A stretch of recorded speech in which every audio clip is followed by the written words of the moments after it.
Welcome to In the Envelope, a podcast from Backstage, the #1 resource for actors and talent seekers. I am your host, Jack Smart, awards editor at Backstage, and I'm here to guide you through every aspect of the entertainment industry with the help of some of your favorite stars.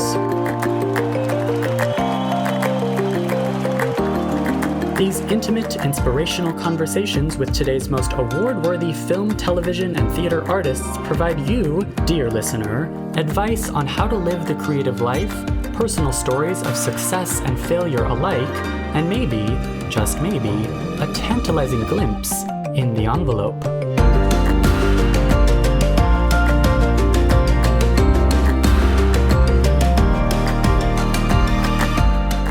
The real goal here is to create workplaces where it doesn't happen in the first place, because sexual harassment is like a symptom of a toxic, broken workplace in the first place. And none of us should have to endure that to pursue our careers or to put food on the table for our kids. So, our other goal at Time's Up is to really work for safe, fair, and dignified work for everyone.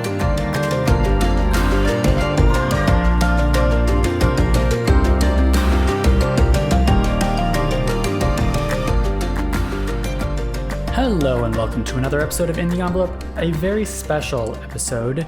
Listen, listener, this podcast is very much dedicated to illuminating the path through the entertainment industry, the many paths through the entertainment industry, and Backstage has always been dedicated to providing opportunities to artists, particularly actors.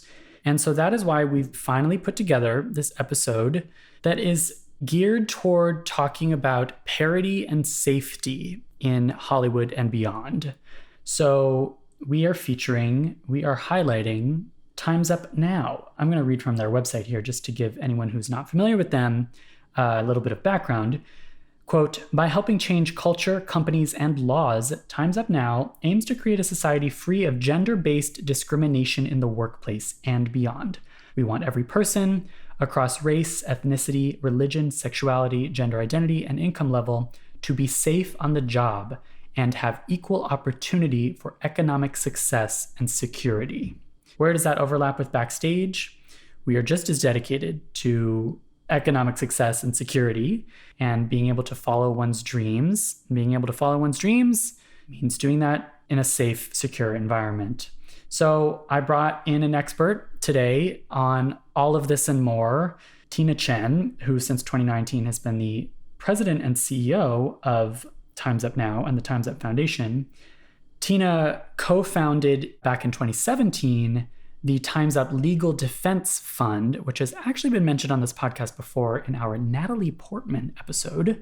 Time's Up very much burst onto the scene in 2018, announced on January 1st, 2018, in the New York Times, in the wake of the many allegations that came forward about Harvey Weinstein's abuses of power. And then it was much publicized on the red carpet of the Golden Globes of 2018, when all of these actresses and activists showed up at the ceremony wearing all black and bringing as their dates the various leaders of various organizations. It was very much a moment of solidarity. And it very much centered this movement towards, again, safety and parity in Hollywood. Hollywood is loud. It's a big visual medium. It's a big storytelling, narrative factory. And when big name actresses stand up and say, time is up on men abusing their power, on people abusing their power in the workplace, in any workplace, people pay attention.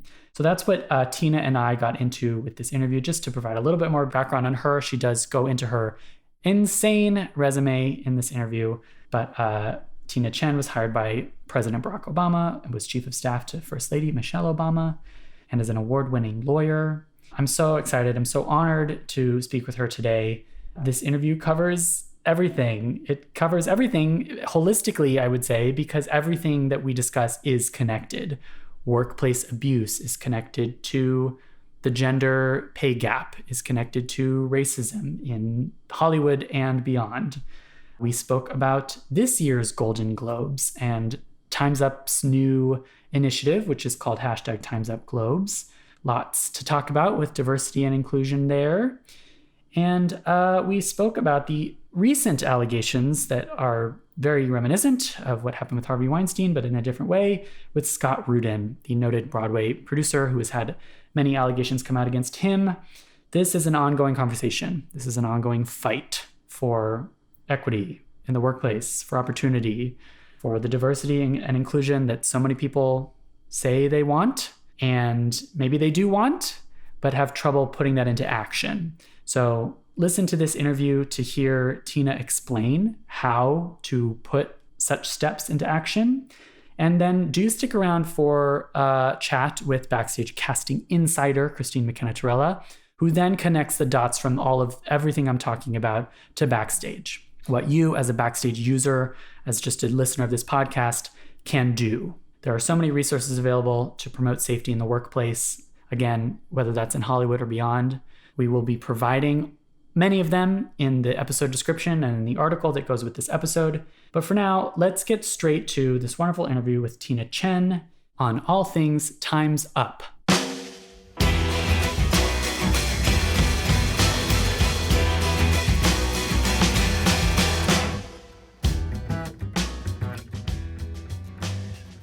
Tina Tchen, thank you so much for joining us on Backstage is in the Envelope. How are you today? I'm great and glad to be here. We should always refer to you as Tina, just to clarify, right? You are Christina, but we can just say Tina. I am Christina, but other than my mother and being in court, when I was a practicing lawyer, I am otherwise Tina. Okay, that's great. Well, great. I'm Jack. I'm with Backstage, and I have so many questions for you. I'm so excited to talk to you today. Let's just acknowledge that it's the day after the Oscars, first of all, that we're airing this right afterward. Did you watch? What did you think? Are you a frequent awards watcher? Well, I confess I'm a fan. So yes, I have always been kind of a frequent awards watcher, but sort of more so now, obviously, in my job at Time's Up. Yeah. So yes, I did watch, and it was an exciting year overall, even as kind of crazy a year as it was for. Yes. Movie makers, and there was no such thing as movie going. It was like movie whatever, right? Movie streaming. But a really exciting year for diverse voices, I think, and women, and it's kind of just a window on the possibilities to come, I think. I love that. Yeah, there were glimpses of that window for sure. The second ever woman and first woman of color to win the Oscar for Best Directing. Amazing. Probably the most obvious. Yeah. Yes. Yeah. So for listeners we've never done a podcast episode like this. So I'm so excited to talk to you today. I would love to ask about all things Time's Up and Time's Up resources as it pertains to all of the work, but in particular to Hollywood.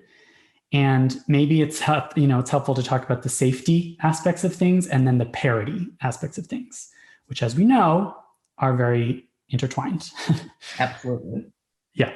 But first of all, so how did you tell us a little bit about your background and the forming of Time's Up now, the Time's Up Legal Defense Fund, and your involvement and your role?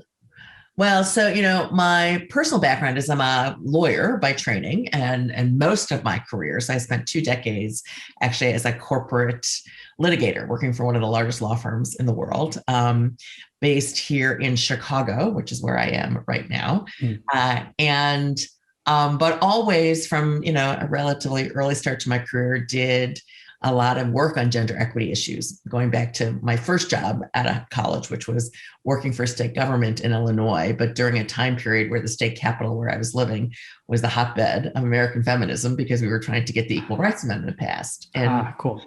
It just was a happy, just luck of the draw of living in the right place at the right time, where that just became my learning ground and instilled in me, I think, this sort of lifelong commitment to gender equity issues. Mm-hmm. So even when I was a corporate lawyer, I was doing a lot of what I used to call my extracurricular activities, right? On gender equity issues, on democratic politics, and which is, for those of folks who don't know Chicago, politics in Chicago is like a full-on contact sport here. And when you're in it, it's like your entire it's more fun than golfing or gardening or doing anything else. And so none of which I did. So politics was my hobby, and got to know some young politicians in their day, including one particular guy who went on to become a U.S. senator and then president of the United States, and was always active in his campaigns.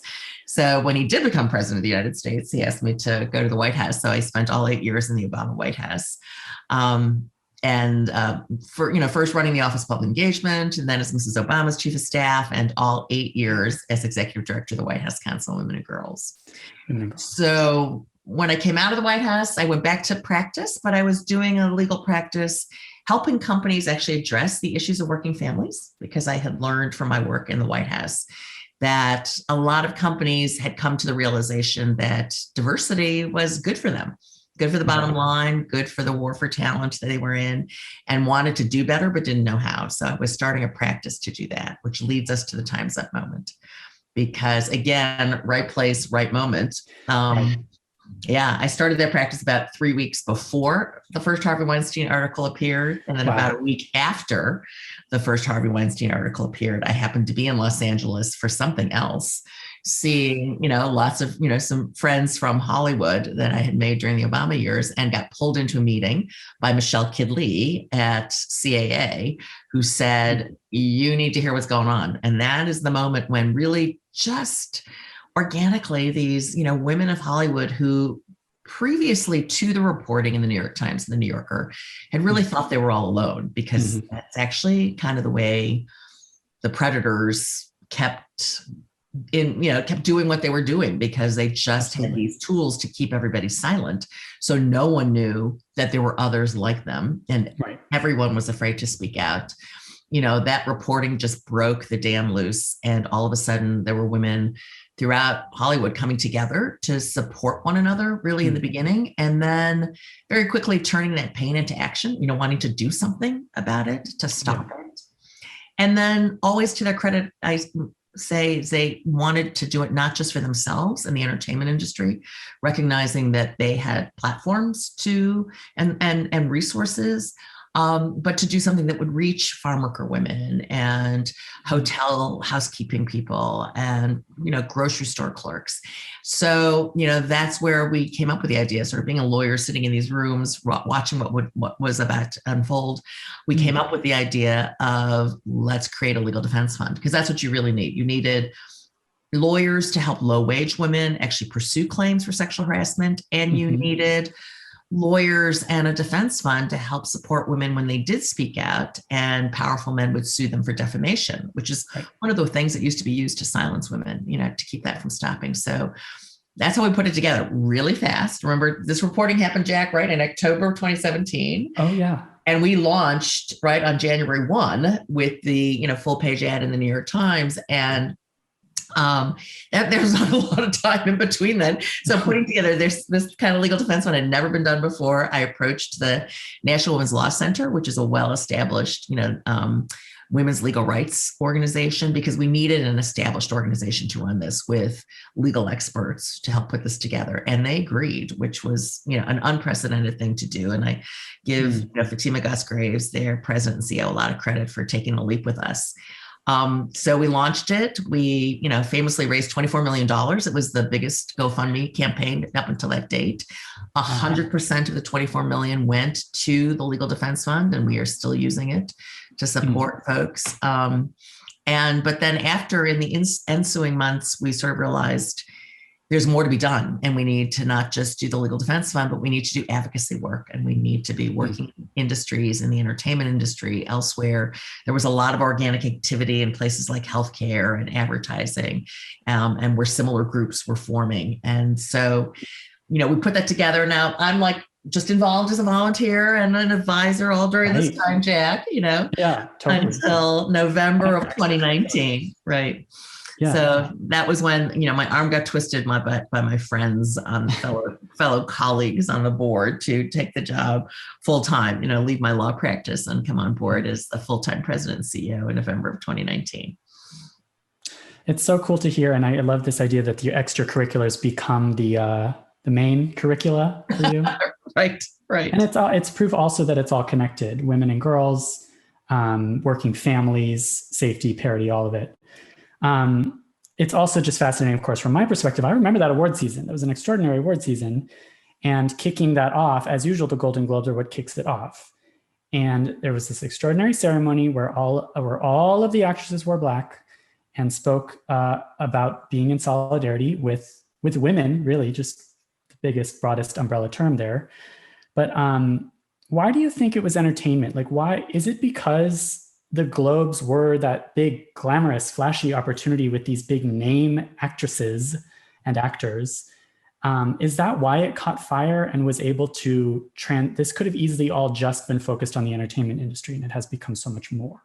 Yeah. Now, so it's a few things. I mean, it's not like we haven't had moments around sexual harassment, right? If you think back, right? There have been moments where we've had national attention on the issue, right? So going back to Anita Hill, right? So think about that. So, I think, and I think Anita Hill's moment testifying on Clarence Thomas's nomination to the Supreme Court was maybe one of the first times where there was a public consciousness and awareness of what the term sexual harassment is and what is that about.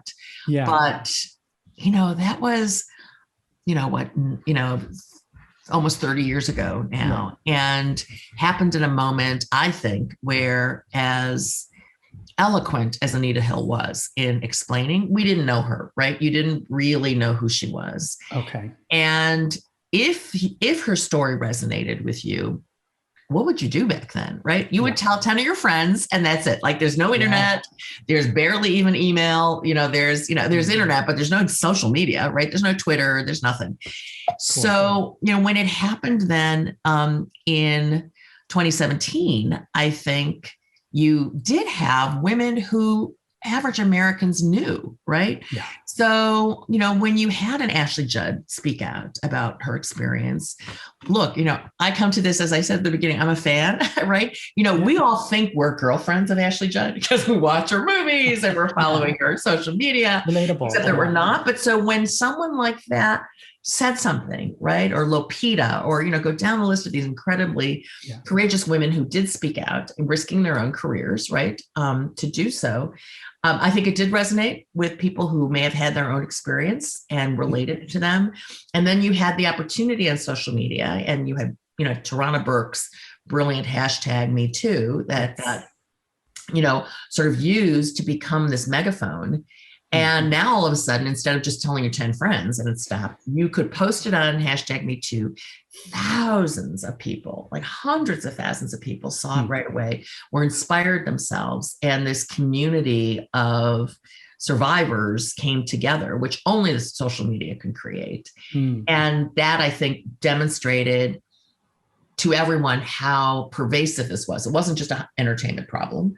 This wasn't just a casting couch problem. This was happening in grocery stores, and it was happening in restaurants. It was happening in people's homes. If you were a home healthcare worker, right? It was happening in government, in the judiciary. I mean, go down the list of every industry in which it was happening. We got to see that live, and that, I think, inspired and really gave life to this really sweeping movement. That's only grown since, surely. And how great that the infrastructure was there ahead of the 2020 pandemic. I mean, what has been your work and the organization's work within the last year or so? Well, I will say one of the things we learned, is we are speaking out about survivor justice. So we know that in the pandemic, sexual harassment doesn't go away because you're working remote. Right. So, it happens on Zoom. And in some ways, it's actually gotten worse. We did a study last December together with One Fair Wage, studying what happened in the pandemic for restaurant workers as things were opening up or they were coming back. And we found, overwhelming numbers of restaurant workers telling us stories about how the pandemic had increased the harassment they experienced. People saying things like, pull your mask down so, I know whether how much to tip you, right? Or even more vulgar kinds of terms like that. So we need to keep the issues of sexual harassment and survivor justice alive. But the other piece that we've been working on, and we've been really accelerating this work since I came on board as the full-time CEO, is that we also wanted to work for a world where sexual harassment doesn't happen in the first place, right? We can keep trying to pick up the pieces afterwards, but the real goal here is to create workplaces where it doesn't happen in the first place, because sexual harassment is like a symptom of a toxic, broken workplace in the first place. And none of us should have to endure that, right? To pursue our careers or to put food on the table for our kids. So, our other goal at Time's Up is to really work for safe, fair, and dignified work for everyone. So that really means attacking, like you said at the beginning, those issues of parity that we have to talk about, because if you have, representation of not just women, but LGBTQIA and people of color and disabled workers up and down the wage scale, that means you've got a healthy workforce and it's inclusive and it's respectful of everyone. So we want to work for that. And the pandemic has really made this even more urgent, because one of the things we're seeing right now is how disproportionately the pandemic has fallen on people of color, especially women of color, and how, even as we're in this recovery period, women are getting excluded. We know that, nearly 2 million women have left the workforce in the last year plus. And a big reason why they're leaving the workforce is what we've seen with schools out and people needing care, and they can't balance this, the demands of their families and the needs that they have with the demands of work.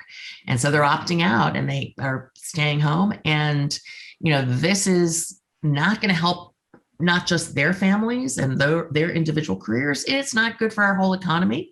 We lose, trillions of dollars of potential, GDP growth from it. And it doesn't benefit, our just broader diversity. And, just to zero back to the entertainment industry, just think if we lose that creative, diversity and the voices and the storytelling and the talent, it will not serve any of us. Yeah. And we always come back to, it's been said on this podcast, like Hollywood is, for better or for worse, a reflection of the country. And I love your point that it is about addressing the cause rather than the symptom.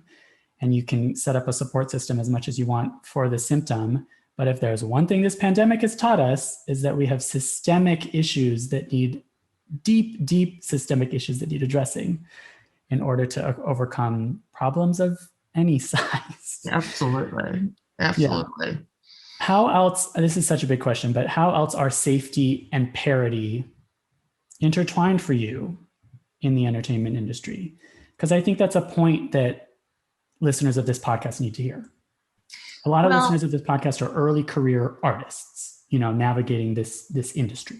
Yeah. Well, look, safety, they're intertwined because, unsafe workplaces, and especially in the entertainment space, is what has, led to a lot of the lack of parity that we see, especially as you move up the ranks, right? Whether, as you move to more senior roles, as you move to different kinds of leadership positions, you start to lose people along the way. And a lot of the ways in which, and you can see it in some of the stories that, we're told in the wake of the Harvey Weinsteins, or, go down the list of the other folks, in the entertainment industry, because, these are, women and men, who experience, terrible violations and then just leave the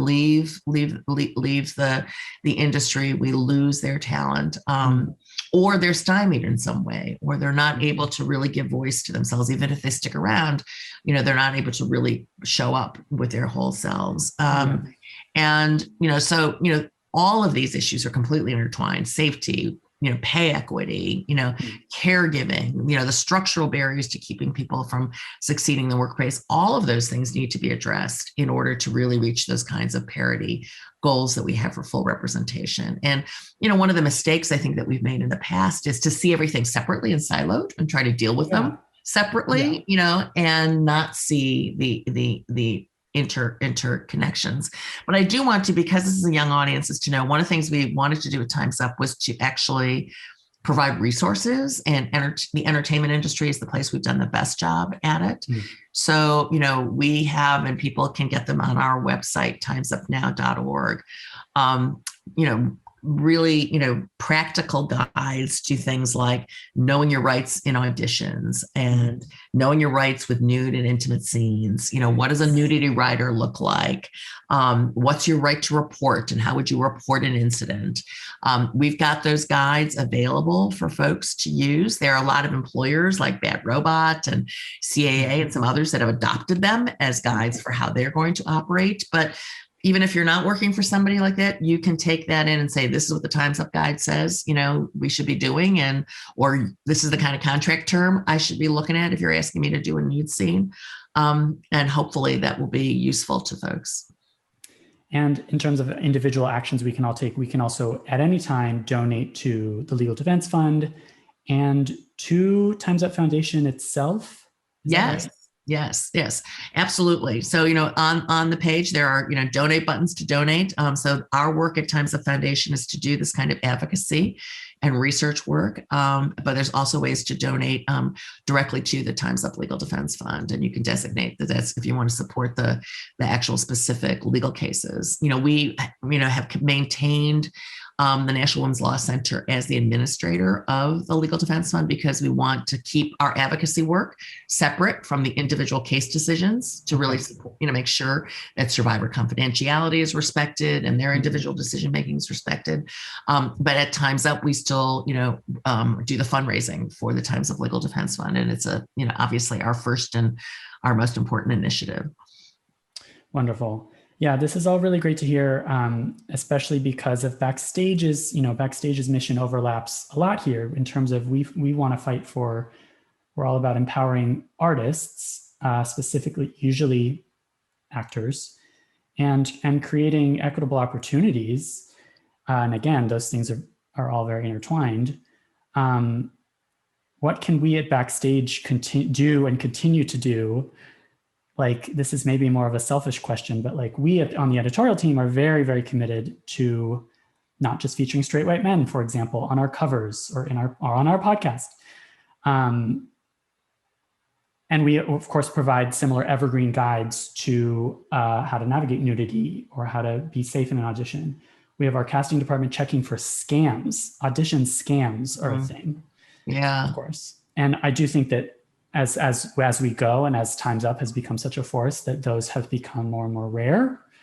But what is your advice for us? Like, what else do you think that we should be doing?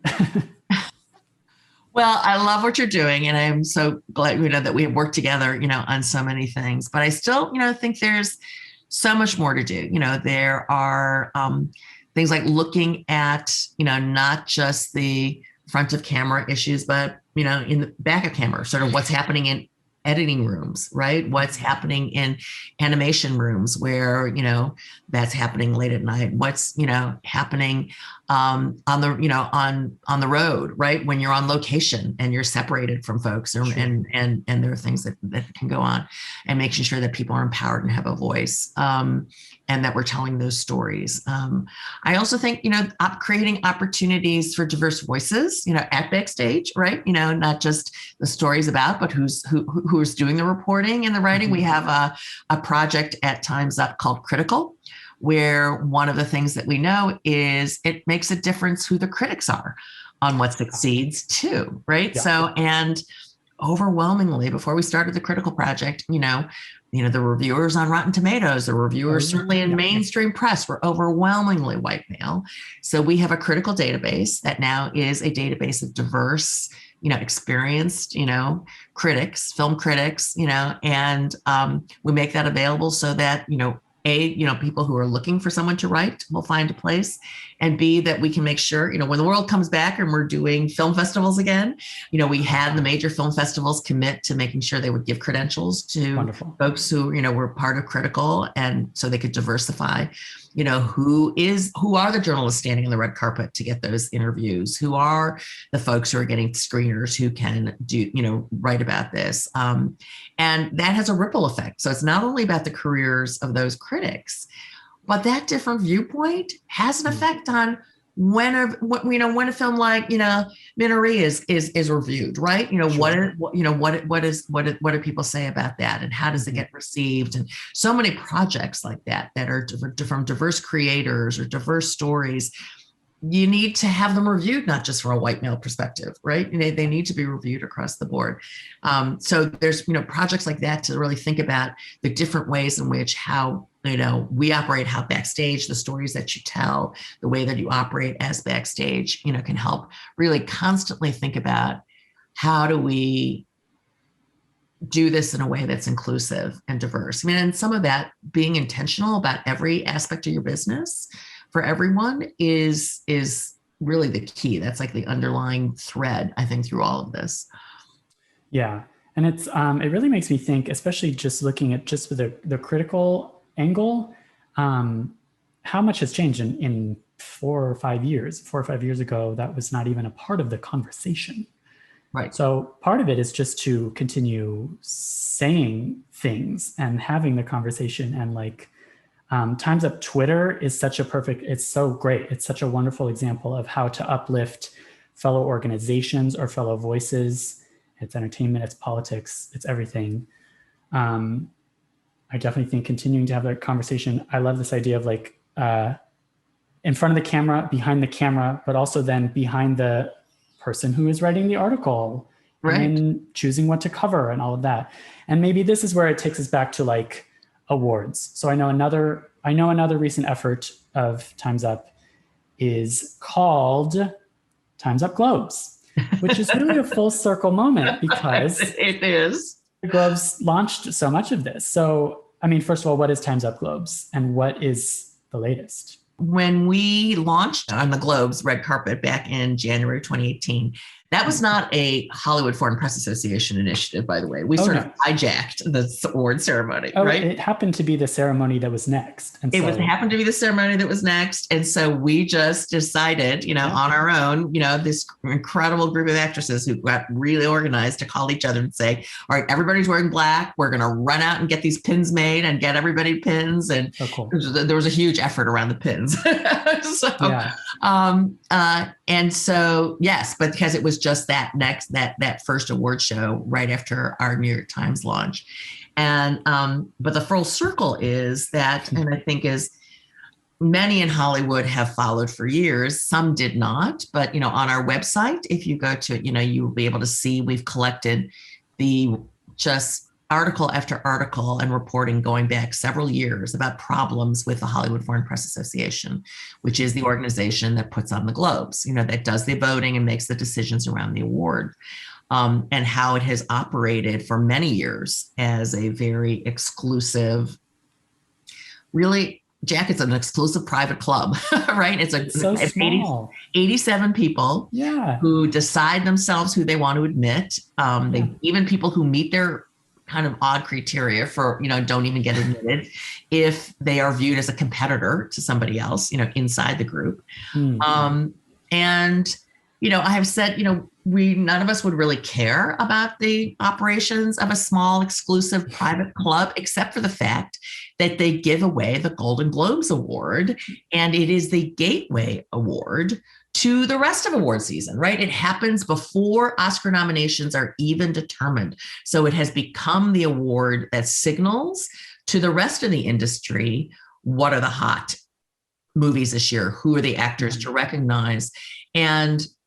But now we know, and the LA Times did a piece just before this year's awards that really, showed that they do not have a single Black member of 87, and they have not had any Black members going back as far as 20 years. And in this day and age, and 5 years after Oscar So White, for that to be the case makes no sense. And so, we called that out by Time's Up in the lead up to the Globes, but we signaled that was just one piece of evidence demonstrating that this is fundamentally a broken organization and system, because, for years, there have been concerns about they, not having ethical rules that they operate by and not even applying fairly their own bylaws to issues, the way, nominations are made, the way that decisions are made. The current one of an example of how it operates is, Minari, which is an American film about a, Korean American family in Kansas, won a gold, but in the foreign language category, which apparently, according to their rules, is for films that are 50% in another language. However, they have not consistently applied that rule. They applied it to Minari. They applied it last year, right? To Farewell, which is again an Asian American film. Did not apply it to Inglourious Basterds, which was 50% in German, right? Okay. But they didn't apply it to that one, except they apply it to the Asian American films, which just perpetuates that racism and sense of Asian Americans being othered, even if you're Asian American. And I've said there's a straight line between that kind of attitude and the culture that a cultural icon like the Golden Globes signals to the rest of us, that leads you straight to Atlanta and the shooting and the othering of Asian Americans, right? It's all connected. This is fundamentally a problem at the Golden Globes and HFPA. We actually issued, so the HFPA's response was they were going to change, and they'd heard. We then said, okay, if you have, here's a list of recommendations we would suggest to you, which we put out publicly. Cool. They haven't really sat down to talk to us about it. We did have a conversation last week with their advisors, where we were very clear at the problems and the longstanding, racist and sexist way we've seen them operate. And they have their own self-appointed deadline of May 6th, which is when they told the world that they would have their new reforms. And we're kind of waiting to see. I mean, May 6th is coming up fast, and we will see whether they have. But I think, Jack, nothing short of really fundamental change here, right? Really dismantling the way this is operated will be satisfactory in this day and age, right? Like, you can see the progress. The Motion Picture Academy deserves a lot of credit. It's been 5 years. They've worked really hard. They've made incredible progress. You can see the diversity of voices that were recognized, last night. In this day and age, with the racial reckoning that we're seeing in this country, we really can't have an award that is the gateway award, in this critical industry to our culture, be one where the decisions are made by an insular, small group of not diverse, not accountable people. Yeah, for sure. And you've definitely just covered this a bit, but what is your view on awards in general? Because, and we've spoken about this on this podcast too, there's a bit of a chicken and egg situation where, is it Hollywood's fault for not producing films in the first place that are diverse, or is it the award show's fault for not recognizing them? And regardless, I think it's a very good point that an individual person such as myself can say, well, forget about the Globes. Let's give them no weight. But the fact of the matter is they have weight. Like, what is your view on awards? Like, what is their role? How much of that chicken and egg scenario is their responsibility? Well, in this day and age, there is no shortage of diverse voices out there, right? I mean, look, just look at what the kinds of, and look, even the Motion Picture Academy didn't get, all of the kinds of diversity out there, right? That you could have, Regina didn't get nominated as a director. I mean, go down the list of things that, so even beyond, what we've seen. So this is no longer, I mean, I guess one of the great things that are, even though Hollywood has a lot more to do to give voice, to diverse creators, there is a lot out there. So this really cannot be a situation where an award slate is all white just because we couldn't find any diverse talent to nominate, right? As happened 5 years ago, right? That can't be. And so that's not, a reason, but you also have to recognize as an awards show, and this is what the HFPA needs to understand, your role. You can either be a force for change to help lift up diverse voices, to make sure you are giving equal weight and holding screeners, don't skip the screeners by Black creators and just go to the screeners for white creators, which is something that has happened in the past. Oh, yes. Making sure that you're doing this. So you can be part of the force for change, or you can be part of a system that only rewards white creators and only looks at that. And then you will be part of what is basically an institutionally racist approach, right? You are institutionalizing racism when you do that.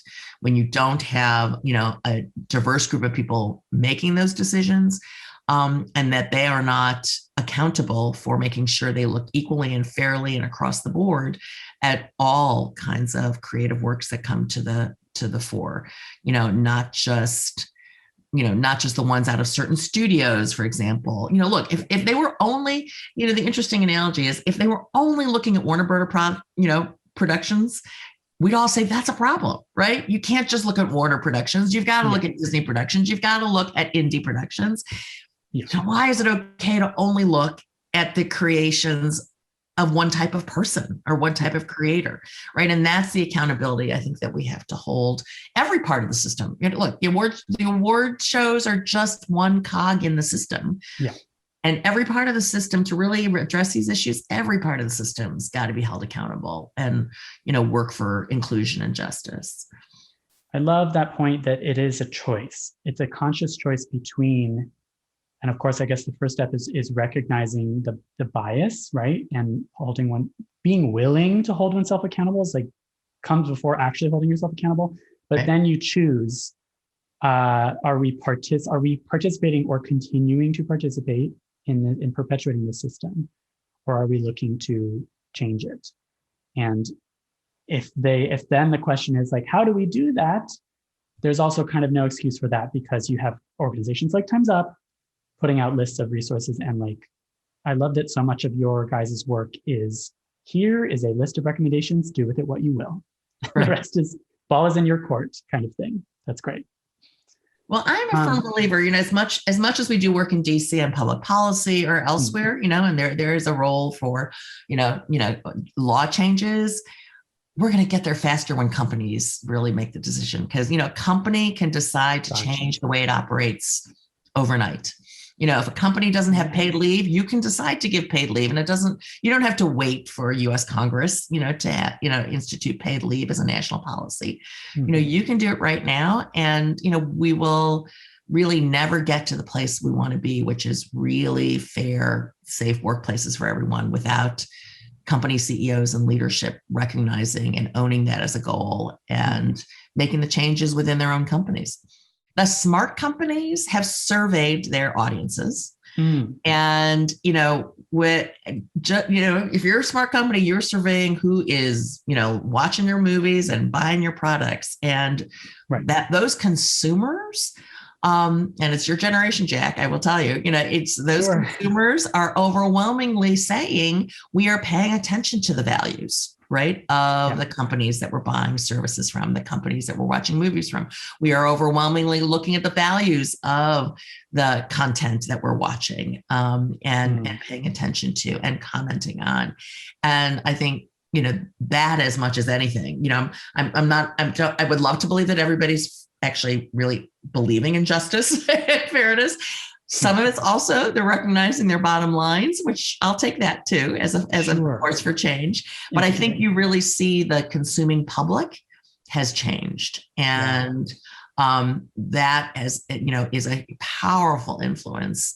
I think on, especially in the entertainment industry, because so much of the stories that people want to hear, in this pandemic moment, for example, they want to see diverse voices and stories. They want to have content that will help them process, what's happening on the streets right now.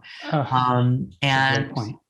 Yeah. And I'm also just reminded, it seems like once a year, every year, some report comes out that says Hollywood can't afford to continue ignoring Black creators, for example. And here is the data to prove this. And every time it's treated like news, every time it's like, I thought there was, because it just was one, right? There was just the McKinsey report from Blacklight Collective came out. And I had deja vu reading it. Yeah. Right. But the number's big. It's $10 billion was their number, right? Which is probably not even the full amount. So I think, if you're not motivated by anything else in the industry, be motivated by that. Totally. It sort of comes to a question of like, do the ends justify the means? Like, is it, are good intentions important, or does it just matter the results? I would prefer to have both. I don't know. Well, I prefer to have both, but sometimes you get to the good intentions and understanding by doing the work. I'll recognize that. Yeah. Right? Because I do think that if you're motivated by the 10 billion, and that's where you start, that once you start doing the work and you start having more diverse people around you, right? Yeah. And hearing more diverse stories, then the understanding comes from there. Love that. Yeah. It feels like the emerging theme here is like cosmetic changes they don't cut it. You need to dig deep and go to the source. What is the problem? How do we solve it? Can we hold ourselves accountable and ask ourselves to solve it? Yeah. And I think we have to be a little humble too. And I do this as an advocate to realize, some of us, and I've been at this work for a long time, right? So I was a single working mom as an Asian woman trying to be a corporate litigator. I mean, I've been doing this for a long time. And we have to also recognize we don't know all the answers, because a lot of the stuff we've been doing for a long time hasn't worked, clearly, because the numbers are still as paltry as they are. We've got 7% of the Fortune 500 CEOs that are women after decades of talking about, diversity in the boardroom and diversity in the C-suite. So we got to admit that some of the things we've been doing, mentoring and affinity groups and, hiring practices, all of which are good, but they are clearly insufficient. So one of the things I love at Time's Up, and one of the reasons I took this job is we have something called an impact lab to actually do research. To do more cutting edge path breaking research on what are new ways of looking at these issues, what are new tools. We just did a really cool study that's just come out called, From Ideal Worker to Ideal Workplace, that actually took a look at behavioral design methods to see, forget about doing attitude change. Let's just look at the design of how we make decisions in a workplace and see how that affects something like the gender pay gap. That was what we used as the example. And you find, first of all, that, what they said in the study is, look, we have organized work around this model called the ideal worker. That's the way work has been organized for over 100 years. And that worker is somebody who's always available to you at any hour you want, is devoted to the workplace, and will do anything that the boss tells them to, and is loyal. Kind of sounds like, gee, what a white man who's always available to the workplace. So, but if we changed our model to be an ideal workplace, right? A workplace that's flexible, a workplace that's supportive, how would we change things? You would, change the way you hired, right? And actually, not ask people what their prior salary was, coming in to not perpetuate equal pay. You would organize how you actually manage their work once they came in the door to make sure there was flexibility, right? Do things like, if you're having a baby, regardless if you're a man or a woman, taking 12 weeks of paid leave as the default, rather than the thing that you have to ask for. So my expectation for you, Jack, if you're having a baby, is you're taking 12 weeks. You have to make the exception to come say to me, I don't actually need 12 weeks. I only want 6. But I, as a manager, I'm going to get judged on whether all my employees take the 12 weeks or not, instead of the reverse, right? So right now, the design is it's the reverse. Even if you have 12 weeks on the books, you got to come ask for it. And if you ask for it, you sort of look like the person who's not really that serious, because the person next to you only took a week after they had their baby and came back, right? I mean, that's like or they're a man and not having one. Exactly. It's a value neutral design feature that you can just change and make it the default, but would have a huge impact, right? On inclusion and on parity and how you approach things. And so I'm excited. I mean, I just think looking at these design features in a different way, to your earlier point, we don't even have to talk about what people's values are, right? Or go through unconscious bias training. Let's just look at what are the kinds of things we want to design our pay and promotion practices and the way we do, hiring and recruitment, and just change the design of the system to represent more inclusive values than not, and use those instead of trying to change people's minds, because then their minds will change over time. Yeah, and just in general, going back to the drawing board when it's clear that progress is not being made, and just kind of being open to new ideas and restructuring, even if it's well, and again, measuring it in the first place, because we don't even measure the statistics in the first place. Yeah, that's also where the studies come in, and data, as much as you can quantify these things, is really important. Yeah. It's all about shedding a light. It's all about, I have to let you go soon. Thank you so much for everything you've given. This is all so wonderful. But because this is recent and in the news, what are your thoughts on Scott Rudin? And this, again, deja vu of a reported piece that breaks, and suddenly multiple voices that were previously isolated are now slowly but surely banding together to create another movement of sorts. I lived in New York for many years, and I've always considered myself sort of adjacent. I'm a theater fan, and I'm adjacent to the theater. And that whole community has been it's been a really challenging time with this pandemic. And now to see us discussing a reopening and a going back to that industry, it feels like what's on the table is this idea that you and I are talking about. Are we restructuring things, or are we sticking to the status quo? Well, the Scott Rudin allegations are interesting because it reveals another thing that's connected, which is, it's not gendered specific necessarily bullying. Yes. It is bullying of everybody. Although, there's some recent reporting that, not surprising to me, by the way, that someone like this would have treated female employees worse than the male employees, but he also treated the male employees terribly too. And abuse takes many forms, for sure. Takes many forms, and that contributes to the overall toxic workplace. The reason I'm not surprised that he may have treated female employees worse is that once you're the equal opportunity bully over everybody, you have set the conditions for a toxic workplace that allows even worse harassment to happen, and in a discriminatory way in addition. And it's not okay to just be the equal opportunity bully. Now I will tell you, interestingly, just my little soapbox about the way the law works.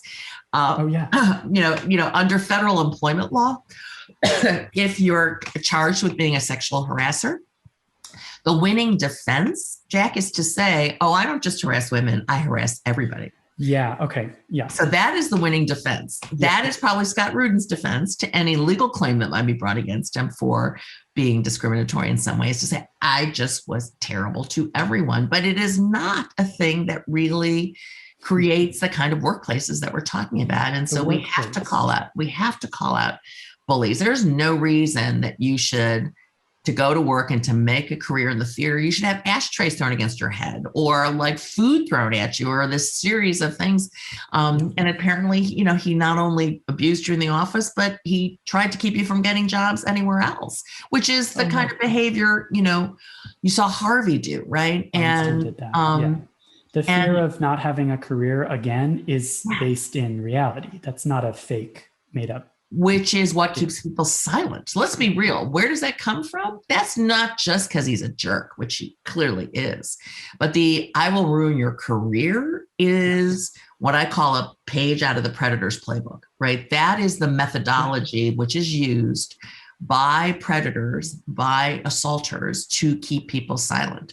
It's not just I'm screaming at you while you're in my office, but if you ever dare say anything or leave, I will ruin your career. And then they do it, right? Because the way you enforce it is you get known for doing it because there are people out there who've been victimized by you. The thing that you will never know is the creative productions that never happened because Scott Rudin just destroyed somebody's career years ago, right? Or the young man whose brother was killed himself, which is so horrible, such a horrible story, his twin brother. The people who left the theater, altogether because they couldn't take it. What creative talent and voices did we lose from that, right? From that behavior. As much as people will say, he's an amazing producer and he's done all this incredible work. Well, how much other incredible work didn't happen because of his behavior, and how would the theater have benefited from that? You can't know. And that's what is the tragedy of all of it. Yeah. Progress is slow. It feels like it's always two steps forward, one step back. Right. Well, it is, but the Scott Rudin thing is also kind of interesting in that I've been struck by the articles that have talked about how successful he was, right? And that success, and some of these folks who are successful in cutthroat industries, right, have this reputation. And I think we have to start asking ourselves, what is it about those industries and the way investors are operating, right? Or people who invest in theater productions, that they need that, and unpack that too, so that we don't create a system that requires you to be such a jerk, right? To get your theater production funded.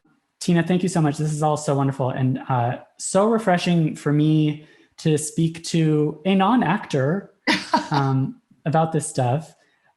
We speak to actors and writers and directors and all of that. And in fact, I'd love to ask you, because we ask everyone, what is one performance that you think every artist should see, stage or screen? Or if you'd prefer, do you have a favorite actor? You probably know so many of them. I have so many of them. I am like, I am a true fan, in all these. So,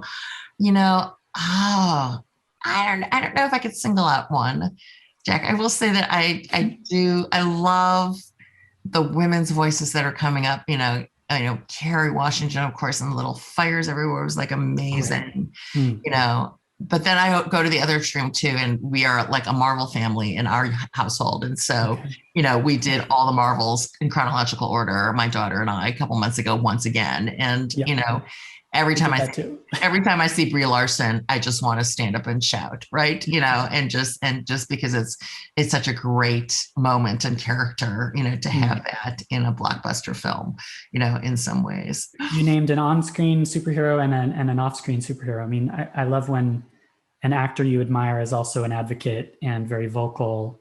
And so you get to cheer for them in that avenue too. Absolutely. I know Brie Larson was really instrumental in talking about the lack of diversity in critics, for one thing. Absolutely. She's been great. And she's been a great part of Time's Up. Yeah, absolutely. And we spoke to Natalie Portman on this podcast a couple of years ago. She's another very vocal. We've spoken to Tracy Ellis Ross, and I'm dying to get Reese Witherspoon or Eva Longoria. I want to speak to Reese or Eva about Time's Up and not about their work. I think that would be so cool. Well, everybody you named has just been wonderful. Yeah. Part of, parts of the Time's Up community, part of our founding, part of our ongoing. I mean, here's the other thing about Time's Up, Jack, is everybody has stayed with us over the course of the 3 years, right? Which doesn't always happen. And I'm, really grateful to them, but also really proud of the work and that they've, stuck with it. And it's not all just about entertainment, they will speak out about issues that involve caregivers, right? And trying to make sure we get a fair wage, for folks who are, doing some of the hardest work that's out there. Yeah. Thank you so much for all of your work, and congratulations on it is so true that to adapt to the times is so difficult, to continue an organization like that, to keep it going.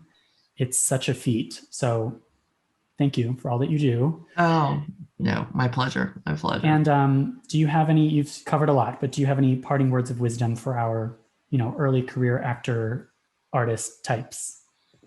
Well, my, real, is you can go to our website at timesupnow.org. You can also just more easily, and if you text the word entertainment to 30644, that will get you linked to Time's Up, and you can, we'll link you to resources that you need as a young actor, or, and then keep you updated, on what's happening. We've got, a great, new initiative we just launched called We As Ourselves to support, Black survivors. We've got, a real initiative going on right now around caregiving. We will, have even more work coming out on safety and entertainment and in other fields, because it's an ongoing, effort and work. So, please join us. Wonderful. Gosh, thank you so much, Tina. This is great. Oh, my pleasure. Thank you.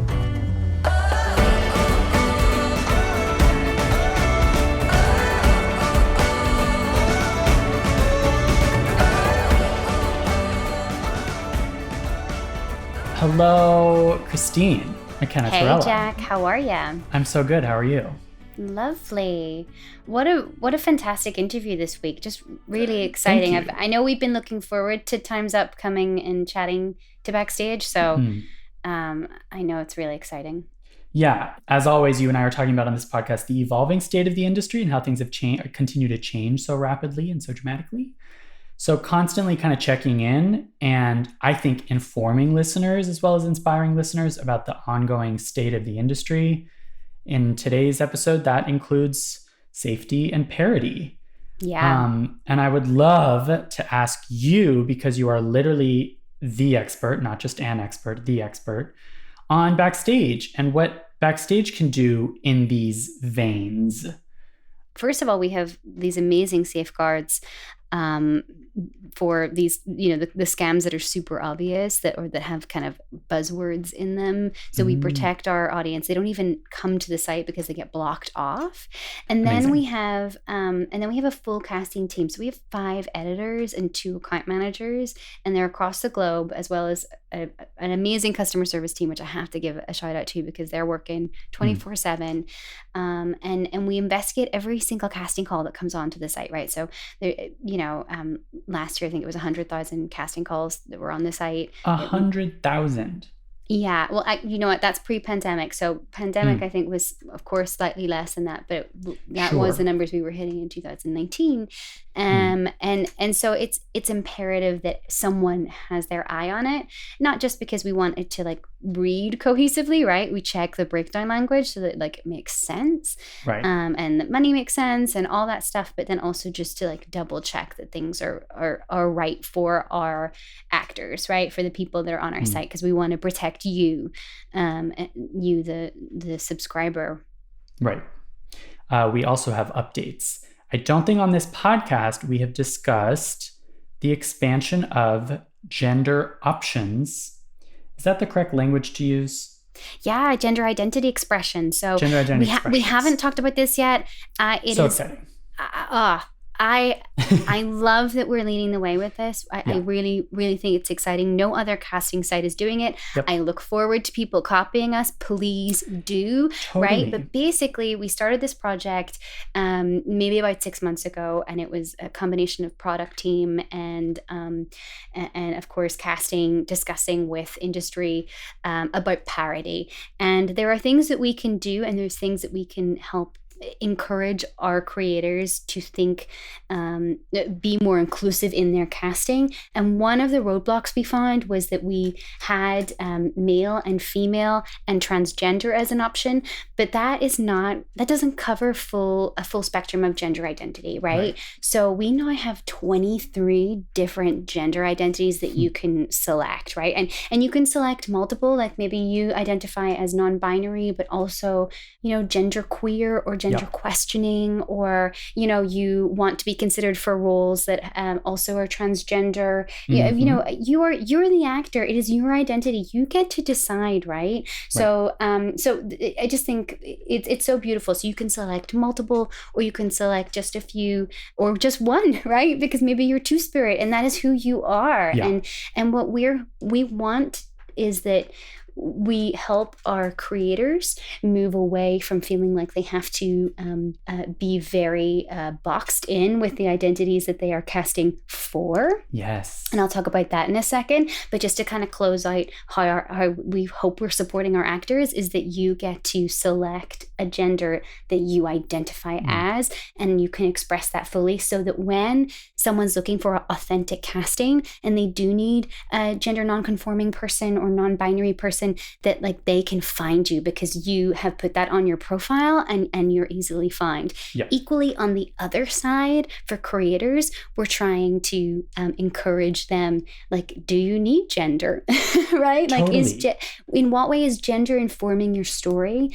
And can we either include more genders in that, or can we help you express that fully so that you can be authentic and honest and include everyone that you possibly can? And I find that exciting. Yeah. Like, is limiting the gender of your characters in your breakdown preventing you from finding the best talent available, which is really what we're trying to do. Yeah, amazing. And look, casting is kind of down the road of production, right? And the fact that there's a lot of decisions that have been made pre-pro and story-wise that I think that I would love to be having a much bigger conversation with writers and directors and producers about being a gatekeeper of storytelling, about, you know, stories that get greenlit and get told, so that maybe we can even have even more interesting conversations that we're seeing in our breakdowns. But while what we can control is how we help people find the right talent that they're looking for, and also, you know, people really being able to express themselves fully and kind of correctly, right, on the site. So I am so proud of that. You know, I know that that's kind of a tangent to Time's Up, but Time's Up is all about being inclusive and parity in the business. And this is just a small step that we've taken to help with that. Yeah. These are conversations that Hollywood is increasingly having, and it feels like we are there providing the tools that going forward the industry needs to really make good on these promises that we're hearing of diversity and inclusion. Yeah. Like so basically our default is any ethnicity, any gender, right? On your breakdown. And you guys have to really go out of your way on Backstage to like select things in particular. And of course you can, because that might be really informed by your script. And of course do that. But if we can, it's our little protest, right? It's our way of moving that dial just a touch further in saying, can we help encourage you to be more inclusive? Awesome. That's so lovely. And that so speaks to many of our efforts toward parity. In terms of safety, we should also touch on, of course, you mentioned scams. I'm going to link in the episode description and in the article that comes with this podcast episode to a Backstage guide on how to deal with sexual harassment in the entertainment industry. A lot of our evergreen guides are full of resources and information. But Christine, is there anything you wanted to add in terms of audition safety specifically? Yeah. So, you know, first of all, guys, no legitimate casting call is ever going to ask you to, you know, be naked, or they shouldn't really be asking you to be in your underwear or anything like that. And you should really trust your instincts on whether or not something feels fishy or not, right? Regardless of whether they're asking you to take your clothes off.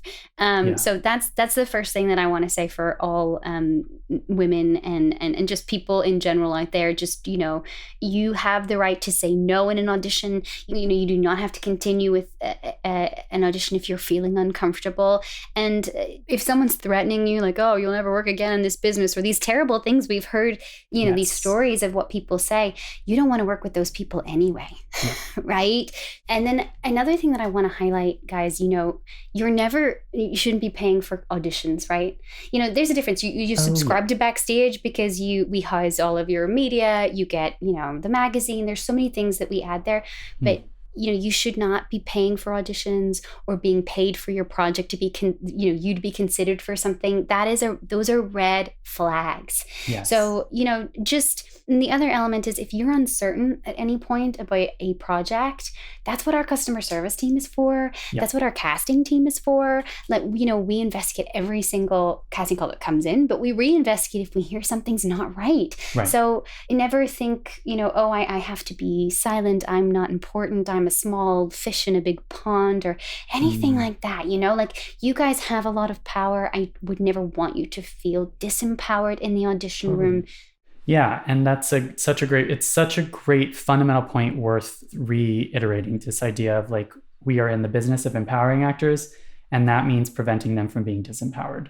If and when you feel one of those red flags or see one of those red flags, if this is through a Backstage audition, yes, contact customer service. Christine, what are the other avenues if this is not related to Backstage and you are in an uncomfortable, or you feel that your safety has been compromised in some way? Where do you go? I mean, Time's Up is, of course, you can just go to timesup.org. Yes, of course. If it is a union project, if it's SAG-AFTRA or if it's equity, they have hotlines for that. There's Broadway for Racial Justice has a hotline. Also, if you think that you've been harassed, that I would recommend you investigate if you want to be anonymous about reporting something. You know, there's a lot to be said about kind of Googling a project that you're a little suspect about and kind of doing a little bit of work on that before you even go into the audition room, right? Like everyone is Googleable, right? Yes. It's part of your homework anyway. Right. So if something doesn't seem right, if this person, it has no online presence and they say they're a producer or a director or whatever, like that should be a bit of a red flag. If you can't find them online, something's wrong. There's Effect, which is another group that's recently formed about pay parity, which are worth investigating further. And then, we have a community board that you kind of write some, write concerns or share notes on folks too. In general, share your knowledge with other people. And of course, the first place to go is to our customer service, because if it's us, right? If it's a casting call you've seen with us, we want to know. Our customer service team is amazing. And they really are. we will provide kind of the contact info for them as well, because that can be via email, that can be via phone. You can also always slide into Backstage's DMs or tweet us. Literally, yeah. That's always advisable. It's about having conversations. It's about accountability, illuminating. It's about speaking up and coming together to not keep secrets. But thank goodness for the work that Time's Up and other people have done recently, over the last, 2018 was when Time's Up really kind of launched, right? Yes. We've made so much progress. Yeah. So much progress. Yeah. And we just have to keep on marching forward. Yeah. That is really encouraging. Yeah. The industry, again, is changing at such a rapid pace. Sometimes it's 2 steps forward, 1 step back, but that's still 1 step forward. Right. And I'm excited. Every time we have one of these conversations, it moves us forward, and we can't go back, right? We might, there might be that 1 step back, but we always, once you have that knowledge, about pay parity or just parity in general in the business and equality and inclusion in the business, we've had some very difficult conversations, some very much needed sit-downs about the state of the industry recently, and I think we can only build back better by doing this hard work right now. Yeah. Thank you so much, Christine. And thank you for helping kind of cap off this great episode. I really hope that we can continue to make this one of our recurring deep dive subjects that we can return to. Yes. Maybe continuing with Time's Up stuff, or maybe continuing a further deep dive into how Backstage is helping working artists.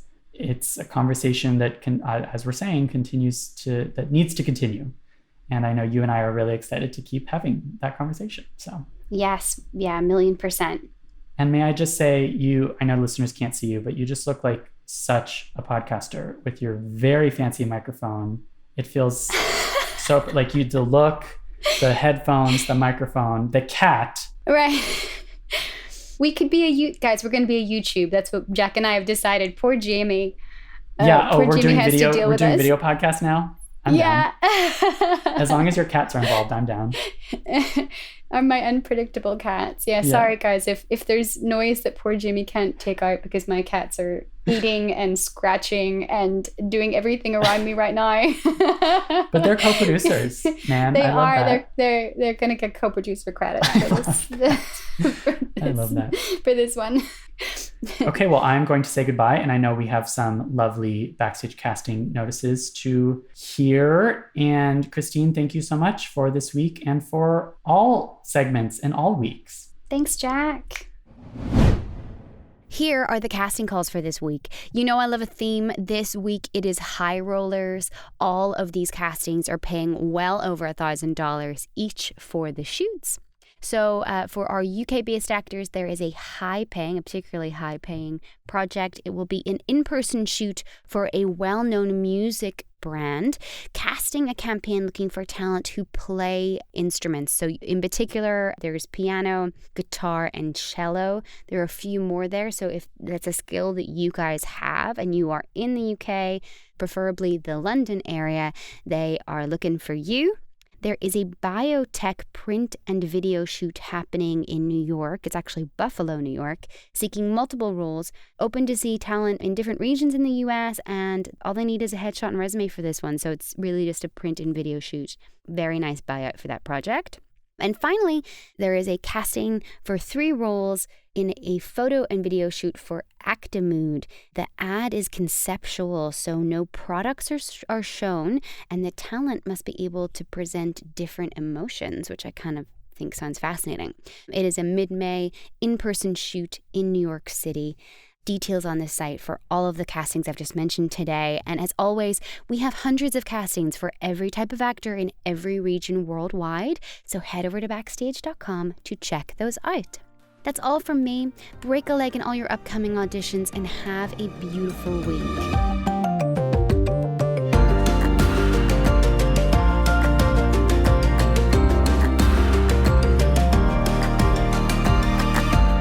In the Envelope is recorded at Lotus Productions and Hyperbolic Audio in New York City, and Soundbox LA, Mark Rouse Studios, and Buzzies in Los Angeles. Thanks as always to our producer extraordinaire, Jamie Muffett, and to the team at Backstage, Samantha Sherlock, Mark Stinson, Caitlin Watkins, and of course, Kasey Howe. Visit Backstage.com, and don't forget, you can subscribe to Backstage by using the code ENVELOPE at checkout for a free trial. That's right, 100% free. For more exclusive content, join us on Facebook and Twitter at In The Envelope, and subscribe, share, and leave a comment. Who would you like us to interview next? Thanks for tuning in. We'll see you next time for another glimpse in the envelope.